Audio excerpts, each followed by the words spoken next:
Игі мұсылман үшін қасиетті мереке болып саналатын Құрбан айт мерекесіне бір-ақ күн қалды. Осы орайда эстрадамыздың жарық жұлдыздары атаулы мерекемен құттықтайды. Барша қазақстандықтарды Құрбан айт мерекесімен құттықтаймын. Үйлеріңізде береке болсын. Әрқашанда шаңырақтарыңызда жақсы сондай мереке той болып, әрқашанда осы әлемдегі мысалға мен өзіме не тілеймін, сіздерге де соны тілеймін ағайын. Сіздерді осы елімізге, әлемге келіп жатқан Құрбан айт мерекесімен Ұлытау тобы шын жүректен, ақ пейілмен құттықтайды.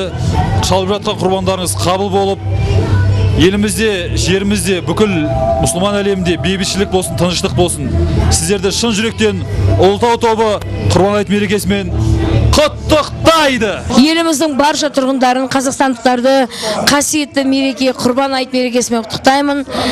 Әрқашанда жүрегімізде иман болсын, мейірімді болайық, бір-бірімізге, жүрегімізде тек қана махаббат болсын. Құрбан айт мерекесімен шын жүрегімнен барша исі мұсылманды құттықтаймын. Шынында ұлық мерекелердің бірі осы екі айт мерекесі, бірі ораза айт мерекесі, осы екінші Құрбан айт мерекесі.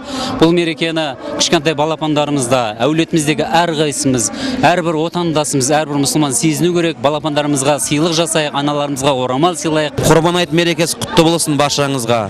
Шалған құрбандарыңызды Аллах тағала қабыл етіп, баршаларыңыздың отбасыларыңызға құт, береке, байлық алып келсін. Құрметті қазақстандықтар, келе жатқан айт қабыл болсын, үйлеріңізден береке кетпесін, Алла сіздерге жар болсын. Сіздерді осы Құрбан айтпен шын жүректен құттықтаймыз.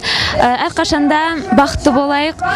Осы бізді Алла қолдап, өзін сүйікті құлы болсақ деп айтсам болады ма екен? Сондықтан әриге біз бақыт тілейміз. Музон арнасы да барша қазақстандықтарды Құрбан айт мерекесімен құттықтап, дендеріңізге саулық, отбасыларыңызға амандық тілейміз.